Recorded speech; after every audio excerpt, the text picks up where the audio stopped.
Comment utiliser Facebook pour développer votre business? C'est ce qu'on va voir ensemble avec ces 7 étapes. Bonjour, je m'appelle Stéphane et si vous cherchez à créer votre business en ligne de 0 et 100 euros, bienvenue sur cette chaîne qui travaille à domicile. Abonnez-vous et cliquez sur la petite clochette de notification parce que ça, c'est pour ne rien louper. Le jeu de loi. Vous vous rappelez de ce vieux jeu? Si on avançait comme ça sur des cases avec un pion. 1, 2, 3, 4, 5, 6, 7. On va faire pareil. On va faire pareil aujourd'hui, sauf que ce sont 7 étapes et peut-être que vous allez vous rendre compte que vous êtes arrêté à, à la 4e. Vous n'avez pas fait d'ailleurs la 1, la 2 et la 3. Alors peut-être qu'il y en a même qui se sont arrêtés à la 4, mais qui ne feront jamais la 5, la 6, la 7. Et la 8. Ah oui, mais la 8, on en parlera tout en fin de vidéo. Je vous la proposerai tout en fin. D'abord, les 7 premières. D'abord, voir où vous en êtes et pouvoir cocher petit à petit ces étapes si oui ou non, vous les avez faites. C'est parti. Première étape, avant de commencer quoi que ce soit, ce serait bien d'avoir une stratégie. En sachant évidemment que dans la vie d'un entrepreneur, on passe notre temps à réajuster nos stratégies. Un petit coup de volant à droite, un petit coup de volant à gauche, voilà, pour essayer de se remettre sur la route. Par contre, ce qu'il faut éviter, c'est juste de mettre des grands coups de volant, parce que là, c'est tête à queue assuré. Donc vous pouvez partir avec une stratégie en tête, en sachant que ça va être modulable au fil du temps. Cela dit, objectif, bien sûr, résultat.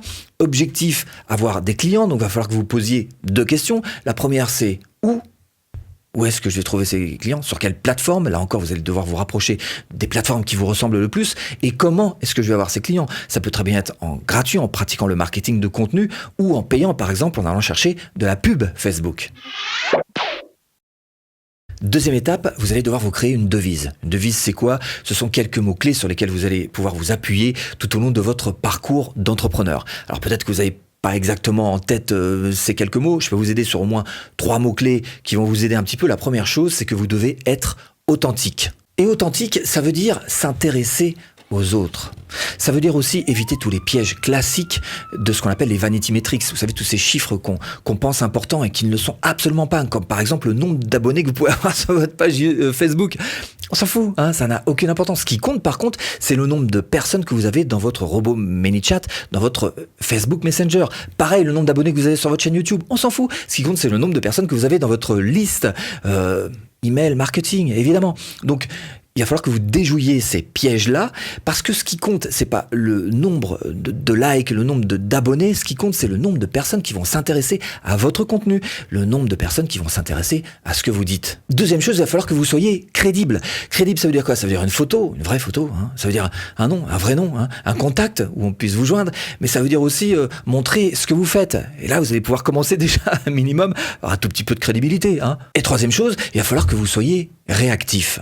Réactif, ça veut dire que vous soyez un petit peu à l'écoute des autres, acceptiez éventuellement les erreurs si vous en faites, et en tous les cas, être capable de les reconnaître. Ça veut dire aussi savoir écouter les autres, bien sûr, mais ça veut dire aussi, d'une manière générale, dans votre démarche, être honnête. 3. Qui dit Facebook dit communauté. Qui dit communauté dit groupe, dit effectivement se rapprocher, créer du lien social. Parce qu'on peut très bien mettre en place de très belles relations solides, même si c'est en ligne, même si c'est sur Facebook. C'est faisable. Et d'ailleurs, je vous invite même à le faire, à vous rapprocher de gens qui vous ressemblent, parce que après, vous pourrez aller un petit peu plus loin, à savoir créer par exemple des associations. Alors, une association avec quelqu'un qui soit pas forcément exactement dans la même niche, mais dans une niche un peu similaire, et qui soit en tous les cas au même niveau que vous. Effectivement, ça va aider. Et vous allez voir que vous allez pouvoir créer ensemble des choses très intéressantes. En tous les cas, si vous êtes sur un groupe, soit vous êtes sur une communauté, votre objectif, ça va être d'aider les autres. Ça va être d'aider les autres sans arrière-pensée en plus. Et c'est là que petit à petit va commencer à se mettre en place une notoriété. 4. Suite logique, vous avez déjà un petit peu de notoriété. L'objectif, c'est que vous passiez carrément en sorte de conseiller. Et conseiller, c'est facile à partir du moment où vous cherchez honnêtement à aider les gens à obtenir ce qu'ils veulent. Ça va se faire tout à fait naturellement.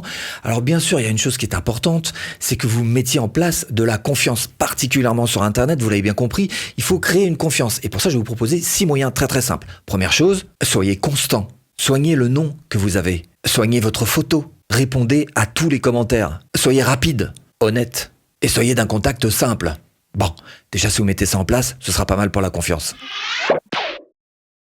5. Il va falloir maintenant que vous élargissiez un petit peu votre champ d'action. C'est peut-être maintenant le moment de créer votre blog et pas avant. D'abord Facebook, parce que c'est plus facile, et ensuite le blog. le blog parce que c'est un petit peu plus compliqué, ça demande un petit peu plus de technicité, c'est un petit peu plus long, etc., etc. Bref, une fois que vous êtes parti sur le blog, il va falloir travailler sur votre contenu d'une manière générale. Alors, une écriture accessible, du contenu varié, une expérience utilisateur qui soit bonne, ça veut dire un site qui soit plutôt rapide, des mises à jour permanentes de tout un tas de choses sur votre site. Mais ça veut dire aussi s'intéresser aux analytics, ça veut dire à savoir analyser vos chiffres pour savoir ce qui marche le mieux sur votre blog, ce qui marche un petit peu moins bien, pour faire vos choix bien sûr, et dans ces analytics, aller jusqu'au bout des choses, c'est-à-dire savoir un peu comment va le trafic, c'est-à-dire est-ce qu'il vient de votre page vers votre blog, ou de votre blog vers votre page.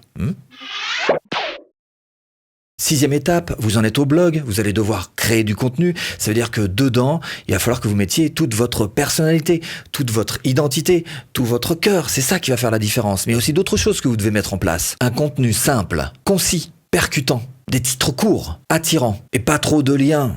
Il y a des conventions qui existent avec Google, faut y aller doucement dans ce genre de... Voilà, bon. Alors il y a des lois à prendre, c'est sûr. SEO, il faut absolument que vous vous y mettiez. Cela dit, il va falloir aussi que vous trouviez votre propre créneau. Par exemple, quand il s'agit de contenu, ne jamais perdre de vue ce qui vous a incité à créer votre business. Toujours vous rappeler ce que vous avez perçu et compris de votre marché. Ne pas perdre de vue vos principales motivations pour se lancer. Et bien sûr, faire participer sur vos contenus. 7. Quand vous en arrivez à ce point-là, ça commence à être pas mal. Ça veut dire qu'en 7e étape, il va falloir construire votre marque. Travailler sur votre réputation en ligne. Travailler sur votre e-réputation. Et pour ça, ça passe simplement par le fait que vous soyez quelqu'un de différent, quelqu'un d'unique, quelqu'un de différent et d'unique sur les valeurs que vous véhiculez, sur votre personnalité, mais aussi sur votre contenu. Et apprendre aussi, bien évidemment, tous les bons comportements qui vont vous faire réussir.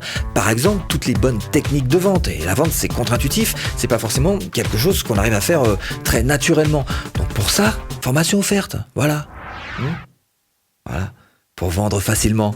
J'espère vous avoir un petit peu aiguillé dans cette botte de foin. Je vous dis à bientôt en vidéo.